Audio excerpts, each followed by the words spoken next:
तो अगर आप एक भावुक पुरुष है और आपका झुकाव एक ऐसी महिला की ओर हो रहा है जो या तो सिंगल पेरेंट है, विडो है या फिर मैरिड है और वो अपनी लाइफ में स्ट्रगल कर रही है, आप चाहते हैं कि उसको इमोशनल सपोर्ट मिले, आप फाइनेंशियली उसको हेल्प करना चाहते हैं, तो हेल्प करने से पहले सावधान और सचेत रहें। अभी बीते 3-4 महीने में मुझे 3 कहानियां ऐसी मिली है, तो मुझे लगा कि इस पर बात होनी जरूरी है। हमारे 3 व्यूअर हैं जिन्होंने अपनी अपनी कहानियां मेरे साथ शेयर करी है, जिसमें उन लोगों ने उन जिन जिन महिलाओं के साथ वो अटैच थे उनके साथ इमोशनली बॉन्ड अच्छा स्ट्रॉन्ग करने के लिए बेहिसाब पैसा लौटाया, उनकी जिम्मेदारी ली, उनके बच्चों की जिम्मेदारी ली, उनके परिवार की जिम्मेदारी ली। और एक सर्टेन टाइम बाद पैसा लुटाने के बाद वो इस उम्मीद में थे कि शायद अब ये रिश्ता जीवन भर का होगा, और एक सर्टेन टाइम बाद उन सभी ने उन लोगों को ब्लॉक कर दिया। ऐसी महिलाएं बड़ी प्रकाश से जानती है कि जिन पुरुषों को वो ब्लॉक कर रही है वो किसी भी तरीके से उन्हें हार्म नहीं करेंगे। वो जानती है कि वो एक निहायती शरीफ इंसान है और वो रो के रह जाएंगे, लेकिन कोई भी ऐसा स्टेप नहीं उठाएंगे जिससे उन्हें किसी भी तरह से नुकसान हो। यहाँ पर जो पुरुष इस ट्रैप में है, इमोशनल ट्रैप में है, जो लड़के इमोशनल ट्रैप में है, वो ये समझ ले कि इस बात की कोई अश्योरिटी नहीं है कि आपने लाखों रुपया पानी की तरह बहाया, उसके बाद आप ये सोचते हैं कि उस व्यक्ति का साथ आपको जीवन भर का मिलेगा।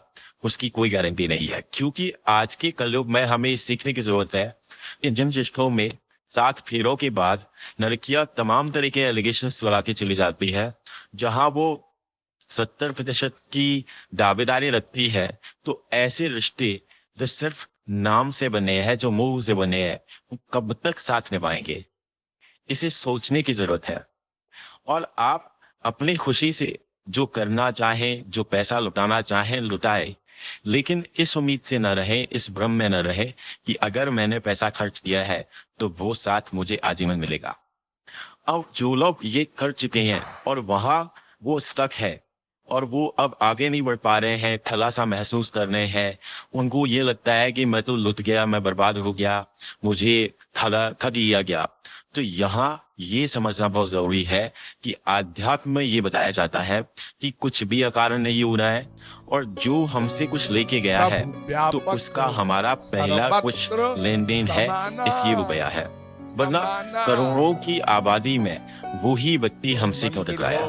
हमें यहाँ ये समझना है। अब आध्यात्मिक पहलू से सीखने और समझने से एक फायदा ये होता है कि हम उस एनर्जी में जहाँ स्टक है, वो अगर हम वही रहेंगे तो पूरी जिंदगी हम वही अटके रहेंगे, आगे नहीं बढ़ पाएंगे, और फिर अननोइंगली हमारी जिंदगी में ऐसे और लोग आएंगे जो अपने निजी स्वार्थ से हमें इस्तेमाल करेंगे और हम ठगा सा महसूस करेंगे, हम हारा हुआ सा महसूस करेंगे और जिंदगी ऐसी जाएगी।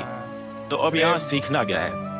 यहाँ हमें ये सीखना है कि हमारा हर आत्मा के साथ एक सोल कॉन्ट्रैक्ट है, और 2 तरह के लोग हमारी जिंदगी में आते हैं। पहले है हमारे सोलमेट्स और दूसरे हैं कार्मिक्स। जो सोलमेट्स हैं तो उसमें एक लोगों को ये भ्रम रहता है, मुझे भी गलतफहमी थी कि सोलमेट होता है तो वो या तो बॉयफ्रेंड गर्लफ्रेंड वाला रिश्ता होता है या फिर पति पत्नी वाला रिश्ता। ऐसा नहीं है। सोलमेट्स बहुत सारे रिश्ते हो सकते हैं जो हमें नरिश कर रहे हैं, जो हमें अपलिफ्ट कर रहे हैं, जो हमें ग्रोथ देने में हमारी सहायक है। वो सब के सब हमारे सोलमेट्स हैं। वो हमारे भाई बहन भी हो सकते हैं, माता पिता भी हो सकते हैं, हम हमारे प्रियजन हो सकते हैं, कोई भी हो सकता है। और कार्मिक्स वो है जो हमें ट्रिगर करेंगे, जो हमारे साथ छल करेंगे, धोखा करेंगे, जो मैनिपुलेट करेंगे और एक सर्टेन टाइम बाद हमारी जिंदगी से चले जाएंगे।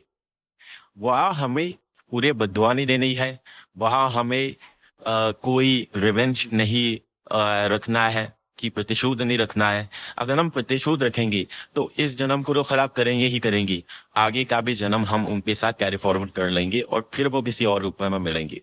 तो करना ये है कि जो चला गया है उसको ये कहता है कि मन का हो तो अच्छा, ना हो तो और भी अच्छा। और अब यहाँ पर जब हम परिस्थिति को नहीं चेंज कर सकते हैं तो हमें अपनी मनस्थिति चेंज करने की जरूरत है। तो यहाँ हमें ये सीखना है कि जो पैसा हमारा चला गया है वो हो सकता है कोई ऐसी आपदा हमारे ऊपर आनी हो सकती थी कि आती जिससे हमारा कोई अंग भंग हो जाता और जो कभी जीवन में नहीं जुड़ पाता। तो अच्छा है हम सस्ते में निपटे और हमारा लेन देन का हिसाब चुकता हुआ।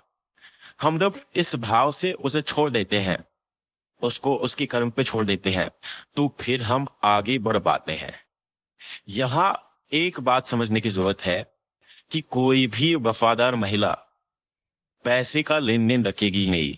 वो आपसे सिर्फ 4 चीजें चाहेगी: समय, साथ, समर्पण और सम्मान। और जो महिला अगर आपसे पैसे का लेन देन रख रही है तो वो आजीवन ऋणी रहेगी। लेकिन ये भी फिर फर्क से होगा। तो आप जो भी उसे देंगे, इस भाव से आप दे रहे हैं कि मैं सक्षम हूं, मैं करने लायक हूं, मैं ये एक्सपेक्ट नहीं करूंगा कि वो लाइफ टाइम या लॉन्ग टर्म मेरे साथ चलेगी। जब तक मेरा जो साथ है वो अगर आप इस नियत से कर रहे हैं तब तो ठीक है। लेकिन अगर आप इस उम्मीद से कर रहे हैं कि वो जीवन भर मेरे साथ रहेगा, वहां आप स्टक हो जाएंगे। और ये कार्मिक्स हमें यही सिखाने आते हैं, क्योंकि कहा जाता है कि अकेले आए थे और अकेले ही जाना है।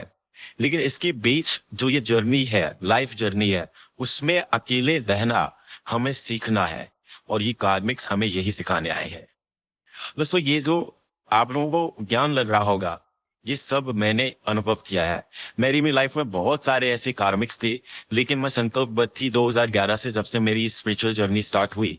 मैंने संकल्प ले रखा था कि लाइफ में कितने भी लोग मेरे कार्मिक्स आएंगे, मैं उन्हें सबक नहीं सिखाऊंगी, मैं अपना सबक खुद सीखूंगी और आगे बढ़ जाऊंगी।